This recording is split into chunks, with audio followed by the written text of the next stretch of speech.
Hi everyone, welcome back to my YouTube channel. My name is Cv-Icu, and today we will be talking all about my Cv-Icu, cardiovascular ICU, how I got the job, how I'm feeling, and what's next. So, I know it's been a while. I'm not even gonna say anything, just as the videos come, they come, and I hope you guys enjoy them as they come. If you have any suggestions down below, always leave them and I will get to them. So yes, so if you don't know me, my name is Cv-Icu. I was an LPN for 3 years and I became a telemetry RN in 2019, and I've been doing that ever since. First year I had, well, the first 2 years I was working as a staff telemetry RN, and then last year I did agency. Then I got pregnant and got married, and so now I am a staff CV cardiovascular ICU RN, so registered nurse. So I'm on my lunch break. I'm on my in my residency, because they're gonna make me take like an RN plus residency. So I was like, let me talk to everyone, update them kinda, and let them know how I got this job. All right, so I'm gonna be eating, so I'm sorry, but I gotta eat because I'm on my break. I only get 1 hour. I made some seafood macaroni and cheese, and it's okay. So I have been an agency nurse for a year, and within my first year I was supposed to move from hospital to hospital. I was a pool nurse, so I was supposed to go from hospital to hospital, and whatever hospital has the most need, that's where I go, basically. But when I first started, the first hospital I ever went to, they kept replenishing me, kept renewing my contract. First of Rays in the morning. I don't know who that is. I'll read that after. Sorry, I got a text message. So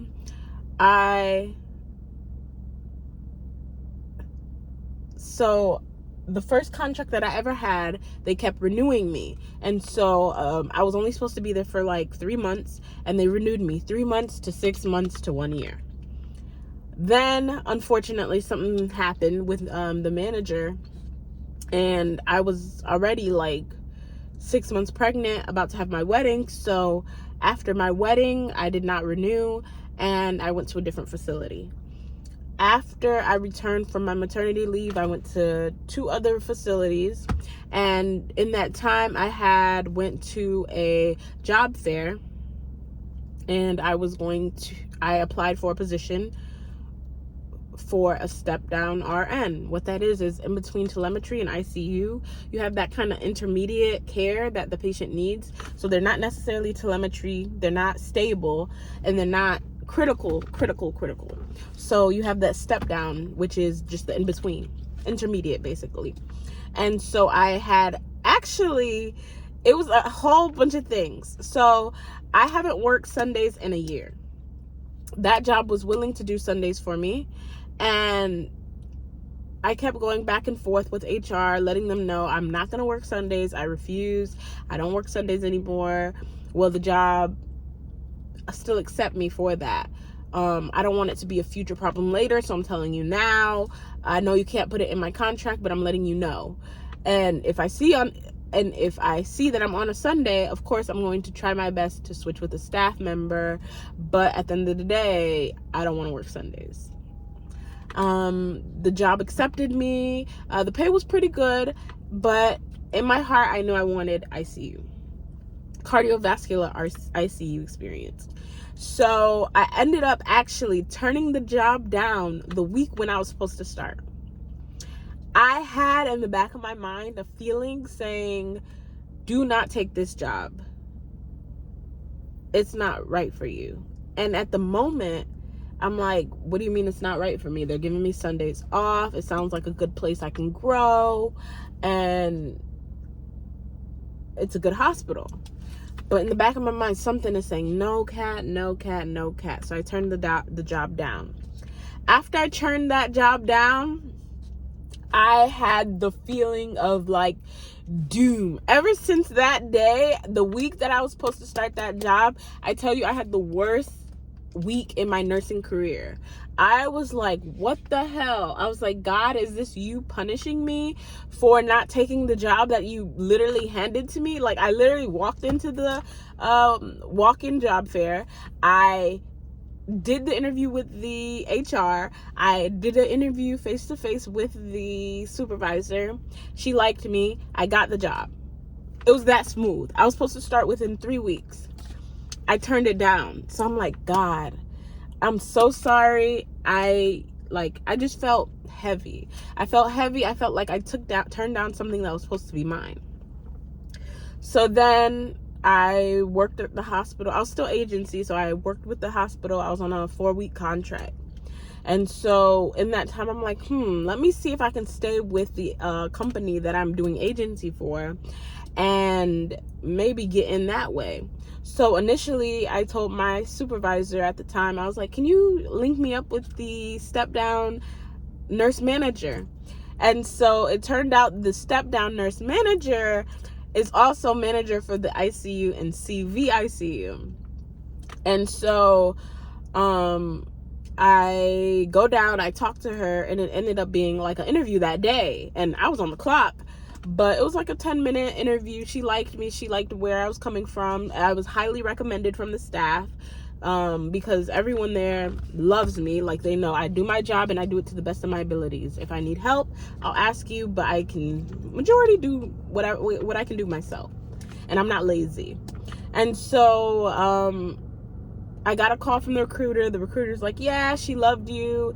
Let's talk numbers. Numbers were not adding up at all.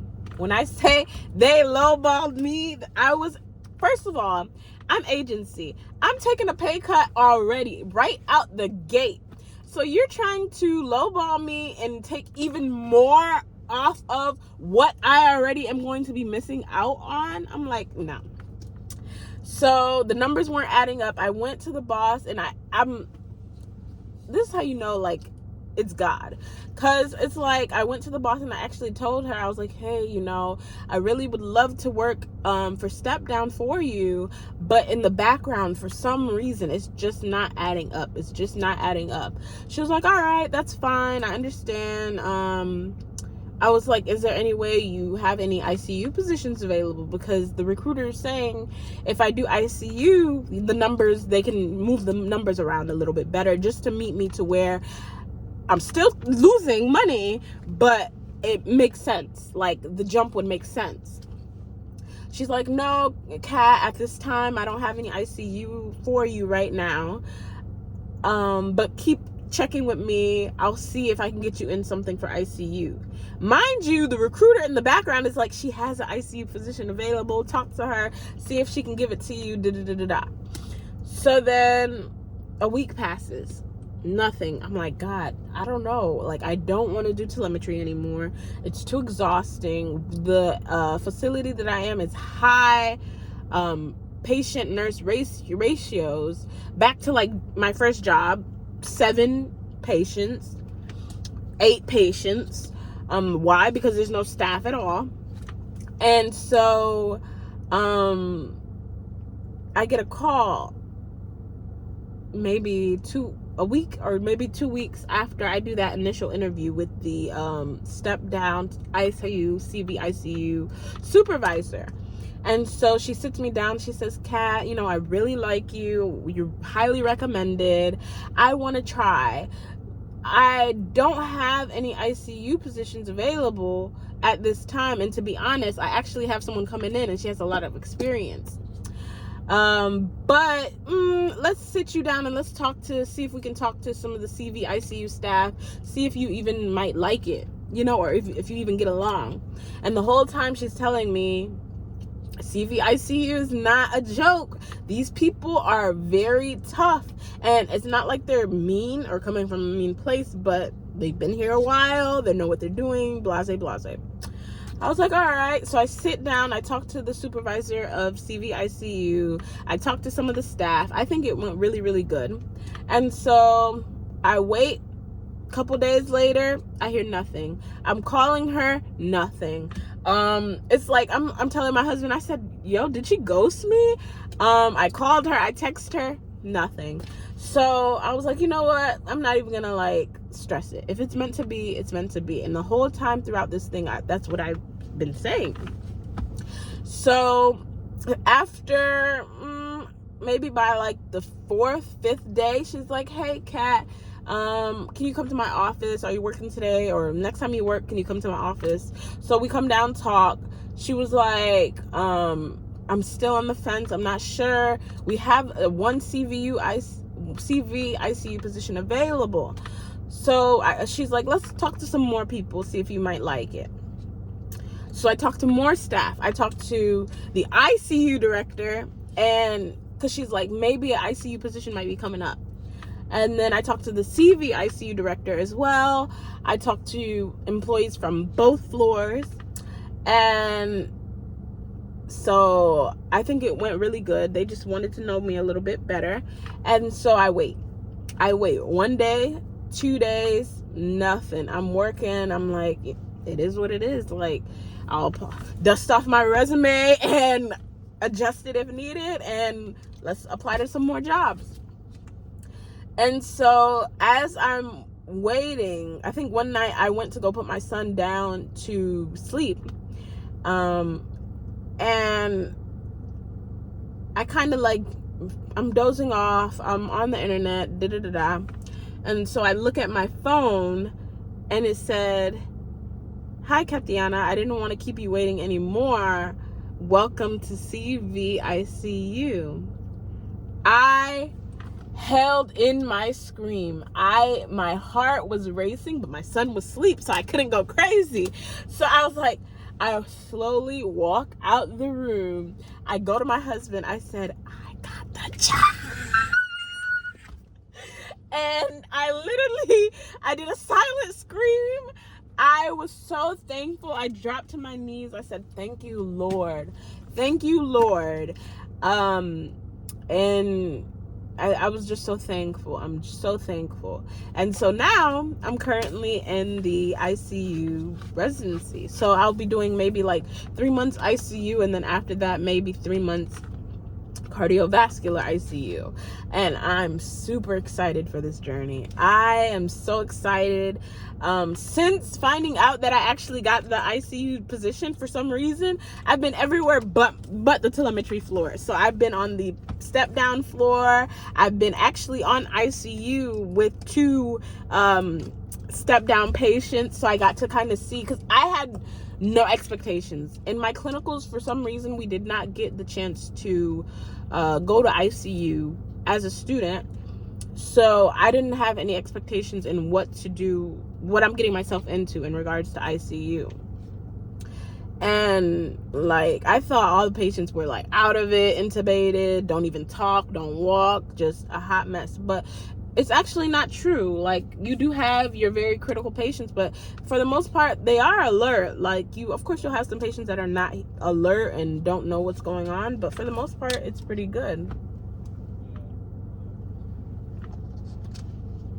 So I'm super excited. I'm super, super, super excited. Did I park too close to him? He'll figure it out. But I'm excited. I want to increase my knowledge as a nurse, and in doing that, I think I will be a better provider for my family in case of an emergency. I lost my grandma in 2021. And for her to be in the ICU and me not have that knowledge, I've been kind of craving that. And I don't know what the future holds. I don't know if I want to do my nurse practitioner. I don't know whether I want to still teach. I don't know if I'm even going to be a nurse in the next 5 years. But I think this will only make me a better person and a better nurse. And since having my son, I feel like it's given me so much more empathy and compassion. And I'm a so much happier nurse. So I'm excited for this journey. So if you guys like this video, thumbs up. Thank you for watching if you got to the end. And what kind of things would you like to see? Right now I'm working 8 to 5, so I kind of want to do like a not get ready with me, but like a day in my life as a residency Cv-Icu nurse. I don't know, something like that. Let me know if you guys would be interested in that.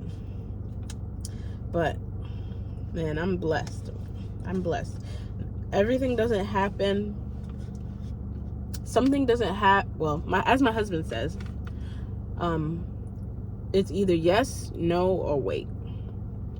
My heart knew that was not the position for me at that time. Something told me, and even though I felt like it was the worst decision I ever made in my life, something better was coming. So I know, even though it's hard to wait, it's definitely worth it. I pray you guys have a blessed day, and until next time.